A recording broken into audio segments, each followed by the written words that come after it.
Well, hello everybody, and thanks once more for tuning into my YouTube channel, and a very special hello to all the brand new subscribers who have recently signed up to watch Classic Dirt Bike TV. I do hope you find something in here that entertains you with regards to looking at these old vintage race bikes. Okay, coming up, we've been raiding the archives once again, and in this particular clip we're going to look at more vintage racing footage from the Scottish Classic Motorcycle Racing Club's event that was held at Lockerbie in 2017. So that's enough from me just now. Let's just jump straight into race one. And we're going to get straight underway with the pre-68 class over 350cc. A good start there by Peter Dobinson on the Cotton Triumph, number 41. Second is Dougie Meek on the BSA. Third is Fraser Dykes. Mike Bell has made a good start in this race. Stuart Riddle is about mid-pack there with the lovely twin-port CZ machine, but as they make their way round for lap one, it's Peter Dobinson who leads Dougie Meek. But it's a great day for classic racing here at Cumstone Farm in Lockerbie, and this was the 13th of August that this event took place, and as you can see the weather was just almost perfect for this kind of classic racing. So as they come round to complete lap one, it's still Peter Dobinson, number 41, your race leader. Second is Dougie Meek on that Rickman Matisse BSA in second place there, number 45. A good battle between these two very quick riders. In third position, it's Fraser Dykes, number 63. Brian Ayres just going through there, number 71. And number 122 there is Fergus Moody on the BSA. Now it looks like we've got a change of leader at the front on lap 2. It's Dougie Meek now, that's your race leader on the Rickman Matisse BSA. Peter Dobinson is still in second position on that twin cylinder Triumph machine. Fraser Dykes is in third place on the BSA. So as Dougie Meek crosses the start and finish line to complete another lap, Peter Dobinson coming back at Dougie Meek there for that track position. So very good battle developing between these two very quick riders. Looks like Peter just missed a gear there on his old Triumph. Now we're looking at Brian Ayre there, number 71, just being passed by Fergus Moody. Dougie Meek already beginning to catch some of the slower riders on the racetrack. And we're looking at number 32 there, that's Fraser Dykes, although Fraser is riding with number 63 on his actual race bike. So as they come round to complete yet another lap, it's still number 46, Dougie Meek on the Rickman Matisse BSA, just coming up to pass Ian Ridley, number 51. Ian's riding that beautiful BSA Victor, but Peter Dobinson has taken the advantage of going down the inside while Dougie Meek was trying to negotiate Ian Ridley. So it's Peter Dobinson, your new race leader, but Dougie looks like he's going to go round the outside to take back that track position. So it's still number 46 in the red there. Dougie Meek on the Rickman BSA leads Peter Dobinson, number 41, on that twin cylinder Triumph machine. Looks like Fergus Moody has now moved up into third position there, number 122. Stuart Riddle just going through there, number 164 on that beautiful twin port CZ machine. And so as we pick up our race leaders as they come to cross the line to start their last and final lap of this pre-1968 over 350cc class race, it's still number 45 in the red there, that's Dougie Meek leads Peter Dobinson in second position. It's been a good battle between these two from the very start, but it looks like it's early advantage to Dougie Meek as Peter Dobinson continues to chase. And it looks like it's number 164 there, that's Stuart Riddle on the 1964 Twin Port 360 CZ machine in 4th position. Fraser Dykes is in 5th position with what looks like Brian Aird on the BSA.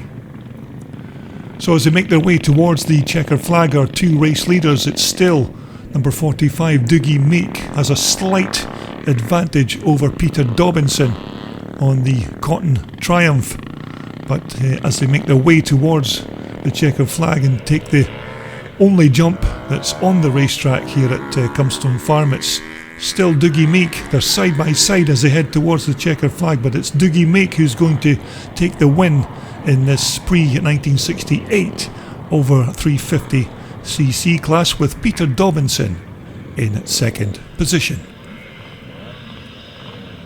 Now, not a very big field of riders in this class, but this is a pre-1975s over 350cc. Still some very quick riders in this class as they leave the line. Looks like a good start by Derek Faulds on the Bultaco, but it's number 9 Lewis Bell on the CCM who takes the whole shot as the rest of the pack make their way through. So it's Lewis Bell, your race leader. 2nd position looks like John Fleming.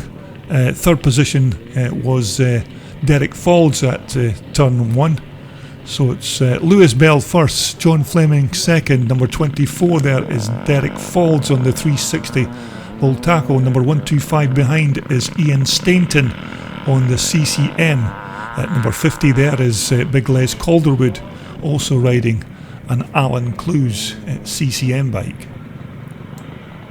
So as they make their way round to complete lap 1 and come over the jump, it's number 9 Lewis Bell on the 1974 CCM leads John Fleming on the CZ machine, or CZ machine if you're watching this particular clip in the United States. So it's Lewis Bell, your race leader, 2nd John Fleming, 3rd is Derek Faulds as they complete lap 1. 4th position just coming through now is number 125, that's Ian Stainton. Number 80 there is Andy Alston on that 350 4-stroke Honda machine. Number 50 is Les Calderwood riding a 1974 Joe Maxwell CCM bike. So your race leader is still at number 9 Lewis Bell on the CCM Alan Clues machine. 2nd is John Fleming, 3rd is Derek Faulds on the Bultaco, and 4th I think is still Ian Stainton on that CCM bike.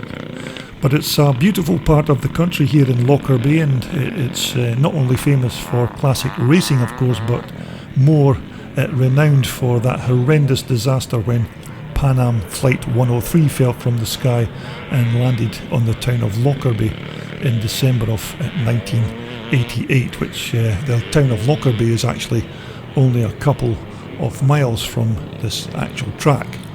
But it's still number 9 Lewis Bell, your race leader, as he crosses the line to complete another racing lap. 2nd is still John Fleming, number 1 there on that 1971 CZ machine. Of course this bike doesn't look anything like a 1971 bike with all the trick parts fitted on it, but a nice bike all the same. Number 125 there is Ian Stainton on the CCM racing machine.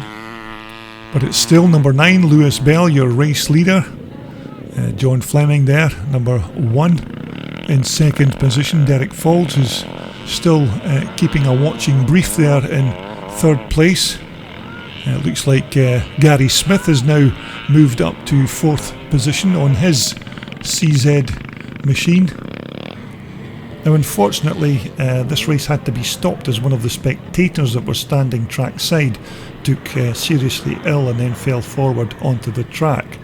But thanks to the excellent paramedic cover the Scottish Classic Club has at these events, the spectator made a full recovery. So this is the restart of this pre-1975 race, and it looks like it's a good start this time by John Fleming on the CZ. Lewis Bell is in second position, but it looks like Gary Smith has taken a tumble into turn 1 on his CZ machine. Now this will be a complete restart of this pre-75 race, so a full 4 laps once again for this race restart, and it's still Lewis Bell, your race leader. John Fleming is second, and it looks like Andy Alston has moved up into third position on the 350 Honda machine, a lovely looking little bike. Derek Falls is moved down to fourth position, so here is your race leader. It's the youngster Lewis Bell, as he comes round to complete another lap on that very quick CCM bike. So it's Lewis Bell, your race leader. Lovely machines, these old Alan Clues CCM bikes. John Fleming is still in second position. Derek Falls third. Andy Alston is moved down to fourth position, and this is a battle between the two CCM bikes of Ian Stainton, number 125, and Leslie Calderwood at number 50. But I must admit, it's still good to see these old CCMs still taking part in classic scrambles these days, and that bike number 50 there of Les Calderwood's is doing a bit of smoking for a 4-stroke machine, so maybe needing some kind of mechanical intervention there and needs a bit of sorting out. But here's your race leader. It's number 9 Lewis Bell, who is what I think he's riding is another 1974 CCM bike, 500 cc's of course, but very quick bikes, and Lewis of course a very young talented rider. Second place there, number 1 John Fleming on the CZ. Third position is Derek Falls there on that very quick 360 Bultaco machine. Yet another one of those bikes that you don't see very often these days at classic scrambles, these old Spanish Bultacos, but a good battle developing here between the two AMD sponsored racers as they both head round to complete another lap of this Cumstone racetrack. We're looking at number 50, Leslie Calderwood on the Joe Maxwell CCM. This is not a fully original bike from the 1970s, but a modern reproduction copy of that particular machine from 74. But here's your race leader as he comes round to complete yet another lap. It's still Lewis Bell on his very quick CCM. Second position looks like it's still John Fleming. Derek Falls is still in third position on the 360 Bultaco. Both these riders of course sponsored by AMD Contract Services. And we're looking at the battle for fourth and fifth position between Ian Stainton just ahead there on his CCM and Leslie Calderwood at number 50, but it's still Lewis Bell first, John Fleming second, and Derek Falls in third. Now it seems to be quite a long race, this pre-1975 race, due to the restart with the injured spectator, but nevertheless the riders are heading towards the only jump on the racetrack. But it looks like Derek Falls has moved up into that second position on the Bultaco. So as they come round to cross the start and finish line to begin their last and final lap, it's Lewis Bell in first position. Second now is Derek Falls. Third is John Fleming. Now John Fleming has secured that second position most of this race, and I don't suppose he would like to give it up too quickly. So looks like John Fleming is going to take another go at that second position. And here's the battle for fourth and fifth. Ian Stainton number 125 and Leslie Calderwood. Seems to be no change between these two riders for the 4th and 5th placings.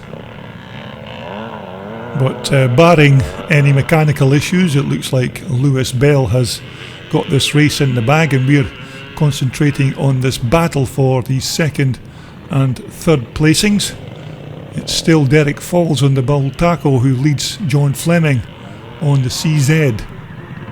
So a good race between these two guys for most of this pre-1975 class. So as they just leave the leap, it's still Lewis Bell first, second Derek Falls, third John Fleming. So we only have 1 or 2 turns to go as we head towards the checker flag, but it's a win for Lewis Bell, number 9. Second is going to be Derek Falls on the Bultaco, with John Fleming in 3rd position.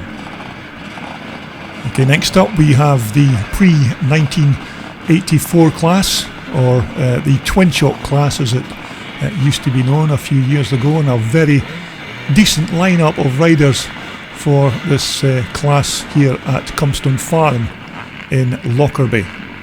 So we're just waiting on our official starter, getting ready to let the bikes go. A very good collection of old Twin Shock racers here. So as they leave the line, it looks like a good start by Paul Chiappa as they all head in to turn 1. Oh, it looks like we've got a faller there. That looks like that's David Houston that's taken a fall there on the Tony Kaig 480 Honda machine. So as the riders make their way to begin lap 1, this is the first race of the day for the pre-1984 class. And so as they begin lap 1, it looks like your race leader is Jim Grieve in first position. Second is John Stokes on the 480 Honda, as the rest of the chasing pack make their way through. Some very quick riders in this pre-1984 class. So it is indeed number 115 Jim Grieve on the S1 Michael 490. Second is John Stokes. Third is Neil Glendinning there, number 21. Fourth is Paul Chiappa. Andy Mallet going through there. And just try and pick up some of the other riders. Robert Smith just going through on his Michael, but some very quick riders taking part in this pre-1984 class race.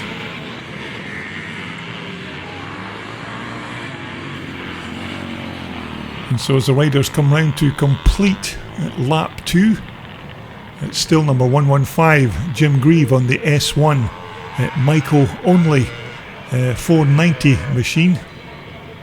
Second is John Stokes on the 480 Honda. You may remember we showcased John's bike on my YouTube channel just recently. Third place is Paul Chiappa, number 21 there is Neil Glendinning on that 83 480 Honda. You may remember me also telling you how very quick these 480 Hondas were on these type of racetracks. Andy Mallet going through on his big Armstrong with Jim Colligan just close behind. But it's a very good layout for a racetrack here at Cumstone Farm. Now the overall lap may be slightly on the short side, but nevertheless still a good racing layout for these old classic and twin shock machines.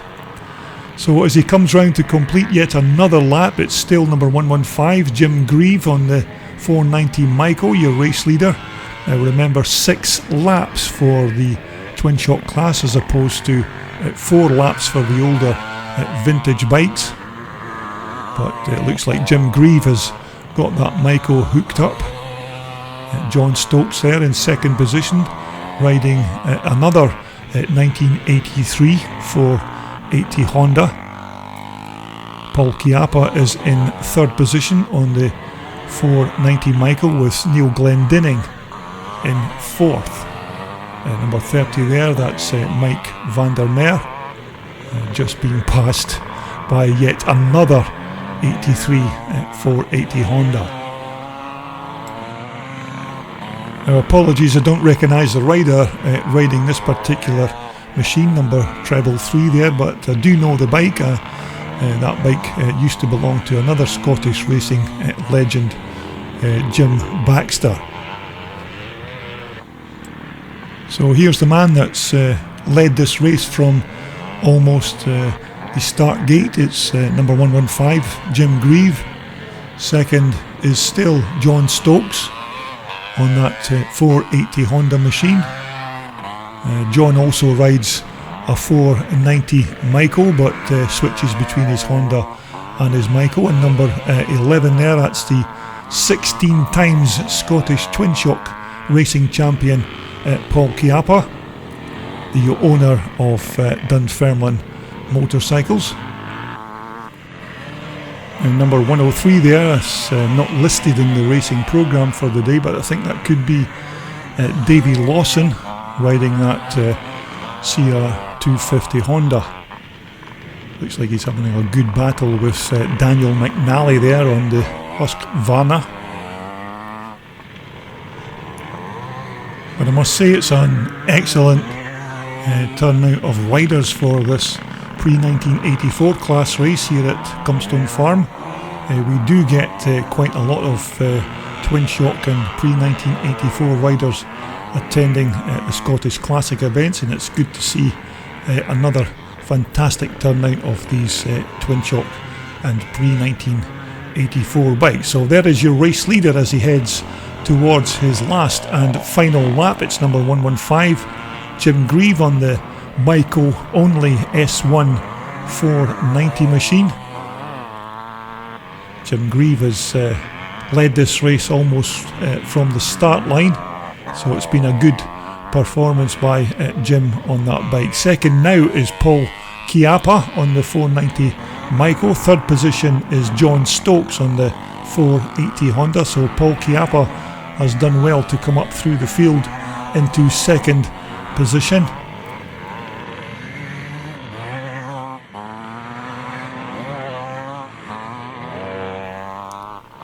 But it's been an excellent display of riding by this man here, Jim Grieve, number 115, as he crosses the line to take his first win of the day in the pre-1984 class. Okay, we're going to finish this particular video with a look at the pre-1975 up to 300cc class. Just getting the whole shot there is Tommy Anderson on that 1975 250 Husqvarna as they all make their way up the hill to begin lap 1. So it's Tommy Anderson in first position. Second is now Derek McCauley on the Bultaco. Third looks like Darrell Wiley there on the Honda. Oh, it looks like Darrell Wiley has just taken a tumble going in to that turn, but it's still Tommy Anderson, your race leader, as he takes the jump. Second is Derek McCauley on the 250 Bultaco at Persang, but here is Tommy Anderson as he comes round to complete lap 1. Tommy, of course, a very quick rider on these old Husqvarna machines. In second position, it looks like it's been a change of position. It looks like it's Ian Robertson there, number 100 on the little Can-Am in second position. Derek McCauley has moved down to third position as Tommy Anderson takes the jump for the third time of asking. Tommy Anderson looking very good for a win in this pre-1975 up to 300cc class. Now second position should be Ian Robertson on the Can-Am machine. Now in third position it looks like it's the lady rider Sarah Louise Nelson who is in third position there on that Husqvarna. Number 118 is Kenny Harper, also riding a 250 Bultaco Persang. Number 22 there is Darrell Wiley, who took that little spill early on but appears to be perfectly fine as he makes his way to complete another lap. So here is your race leader as he comes round to begin his last and final lap of this Cumstone racetrack here at Lockerbie. It's Tommy Anderson on the 250 Husqvarna who starts his last and final lap of this pre-1975 up to 300cc class. Second place is number 109, that's Sarah Louise Nelson on the Husqvarna. Third is Kenny Harper.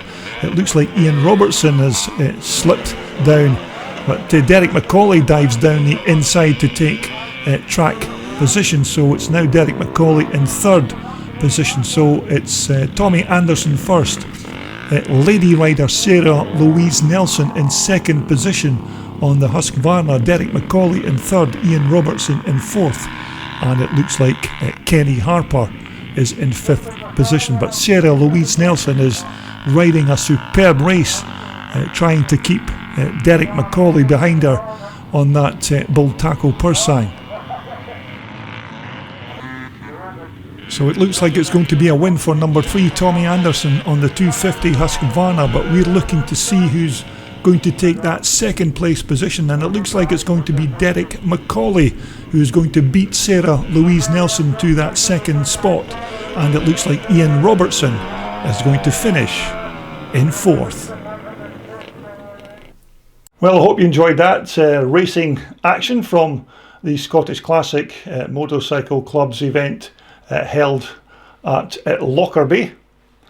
Now, coming up in my next video, we've been raiding the archives again, and what I did find in my archives was some older footage from Farleigh Castle from a way back in the likes of 2009, 2011 era, so I may post some of that racing footage on my channel very soon.